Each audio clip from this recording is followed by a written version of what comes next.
The red-hot iron left a perfect mark on bare skin. A circle burned deep, stamped with the initials of an owner, placed carefully on the left thigh where no tunic could ever hide it. The girl did not scream. She had no tears left. At her feet, the marble floor of the Athenian agora darkened with fresh blood. Just a few steps away, free citizens celebrated the triumphs of democracy. It was the year 430 BCE, the golden age of Athens. That mark was not the punishment of a criminal. It was a brand of ownership.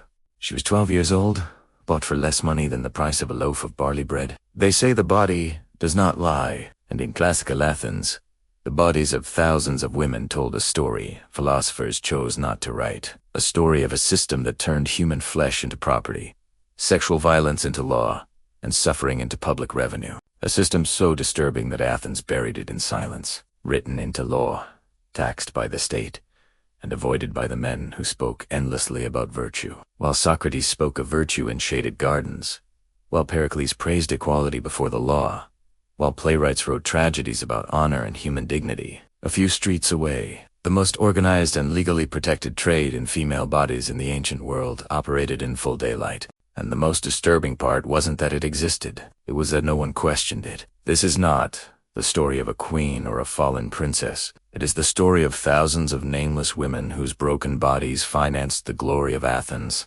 whose pain paid for its temples, its theaters, and its democracy. To understand how the cradle of freedom became a hell for half its population, we have to descend into the parts of history philosophy books never wanted you to see. To understand how sexual slavery became normal in Athens, we have to move backward in time to the 6th century BCE, when the reforms of Solon laid the foundations of what would later be celebrated as democracy. These reforms are remembered as acts of liberation. Debt slavery among citizens was abolished.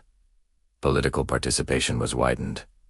Law replaced blood feuds. For free Athenian men, Solon's reforms represented justice, balance, and order. But hidden inside those reforms was a fatal contradiction. The freedom of some citizens was built directly on the total enslavement of others. Solon's laws carefully defined who counted as a person under the law, and who did not. Rights were expanded, but only inward.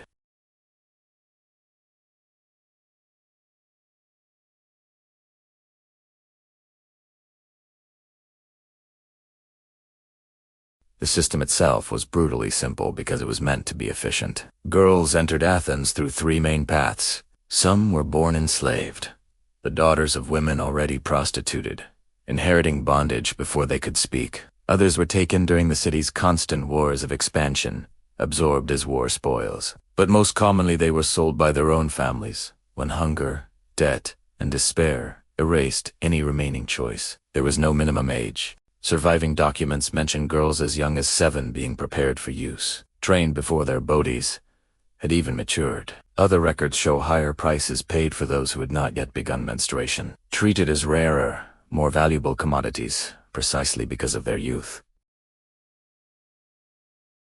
Specialized workshops where human beings were sorted like livestock, bodies were examined, teeth, skin, posture, and obedience were assessed, but every one of them, without exception, was branded with hot iron. The pain was intentional. The scar was permanent. It carried a single message. This body does not belong to you. It never has. It never will.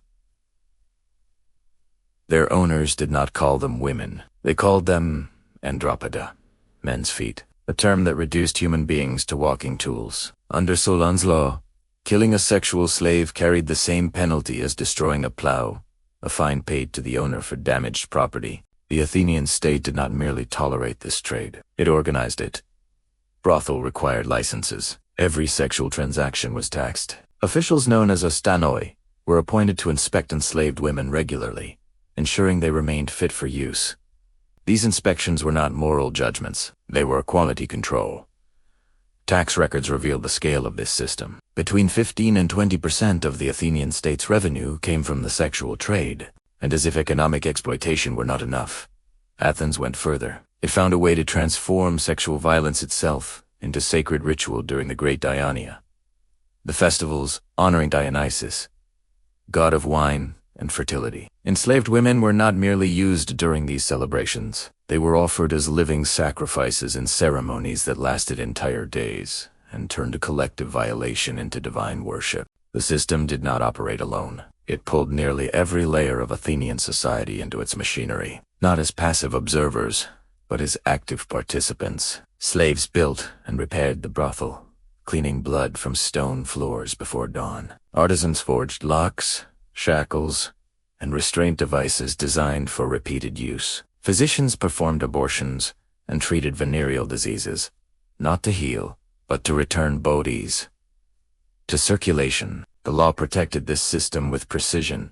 Owners and clients were insulated from consequence, while any attempted resistance was criminalized. Yet, the law also imposed disturbing protections for the enslaved themselves, exposing the system's true logic. It was forbidden to permanently injure them without the owner's consent. It was forbidden to kill them without compensation. All of this unfolded while the greatest philosophers in human history debated justice, virtue, and the good life just meters away from markets selling human bodies. Socrates taught that wisdom began with acknowledging ignorance, yet never publicly challenged a system that reduced half the population to instruments of use. Most did not live beyond 25.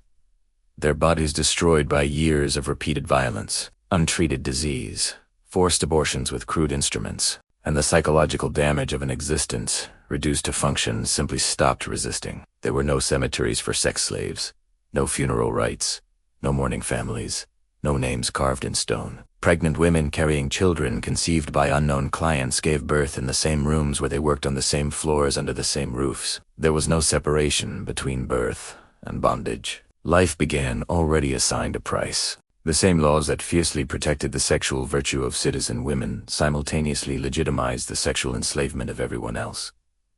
Desire itself was not condemned. It was redirected downward. The Parthenon, eternal symbol of Greek beauty and wisdom, had been financed in part through taxes levied on their pain. Even today, millions of people walk among these ruins without knowing what paid for them. This is not the story of a fallen princess or a queen undone by passion. It is the story of thousands of women who lost their humanity so that a civilization could preserve its glory. Civilizations do not die when their temples fall. They die when their moral contradictions become impossible to sustain.